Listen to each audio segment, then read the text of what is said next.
think, Mick, as usual, I'm probably reinforcing your points a little bit on this one. So I've got three nuggets to sort of chip in. And apologies, folks, I had a little trouble joining earlier.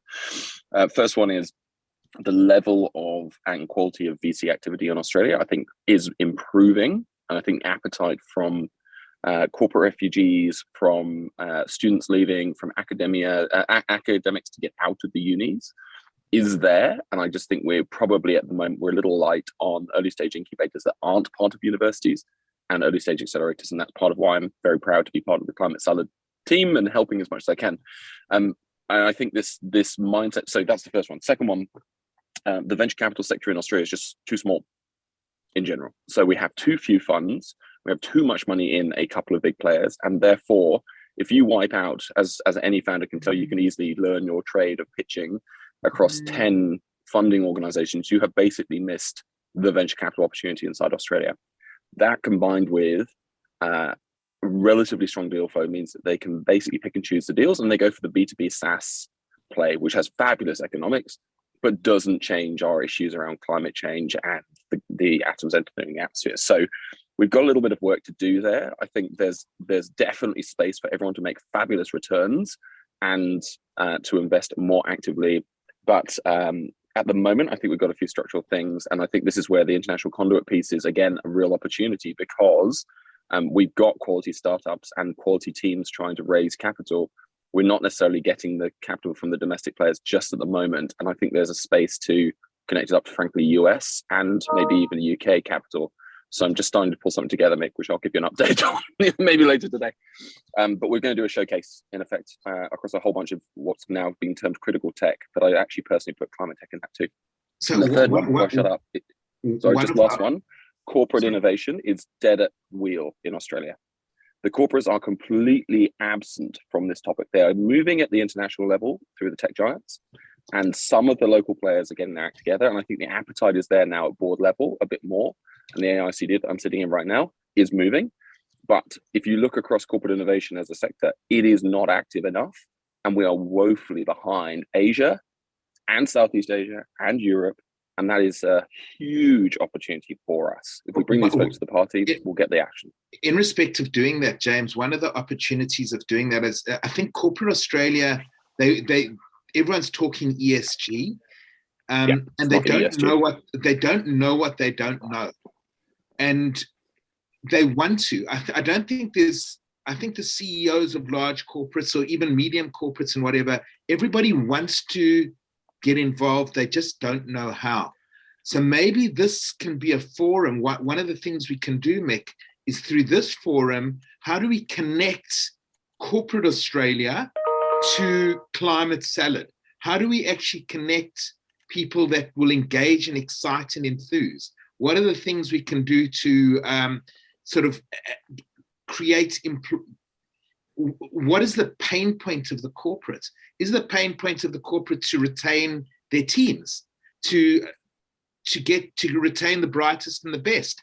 If you do that, how can you reward the employees for living the values that they espouse? Because they do espouse like leaving a legacy. That's what a core value of every corporate is, to leave a legacy. What better legacy that you can leave in climate? Anyway, that's mine. And it is a genuine commercial opportunity. We are talking cost minimization, we're talking new revenue sources, category attackers being created at the moment under the badge of negative zero and net zero or regenerative business models. Like if you walk into the Woolworths right now in the CBD of Sydney, half of the cling film and sandwich bags and all of those things that we're all used to coming from fossil fuels, half of them are playing to post-consumer recycling. No one, as far as I can see, is really quite there on biodegradability, but they're pushing after it.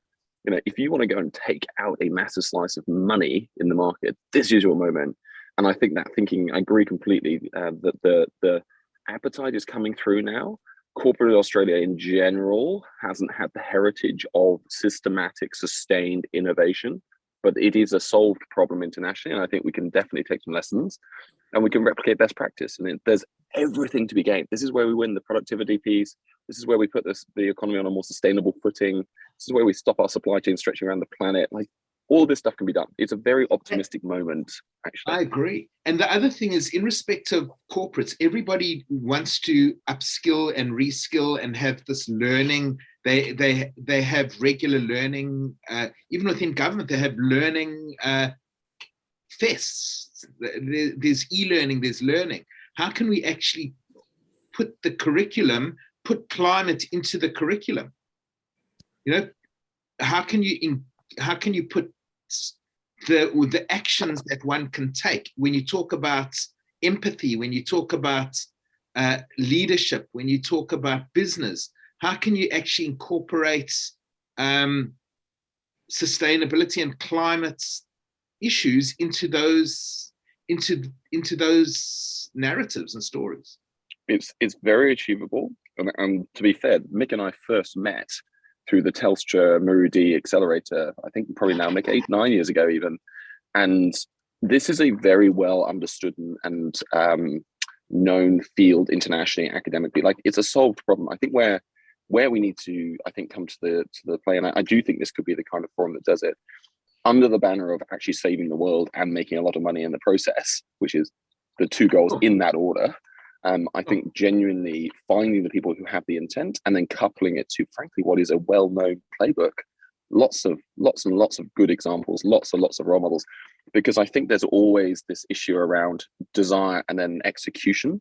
And execution does have to mean follow through over a sustained period. Everything has to be coherent. So yes, you've got the education, the excitement generation, but then you've actually got launching new things, getting things into market, making sure the whole organization's aligned. It's actually a culture change piece, and we know how to do culture.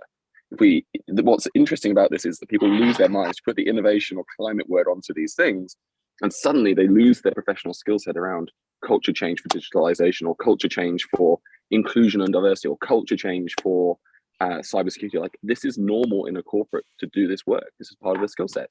We just need to apply it in a way and help them understand that it's a very winnable game, and that the rules are actually quite well understood, and how you train to win that match is well understood as well. And there are experts floating around who can do so.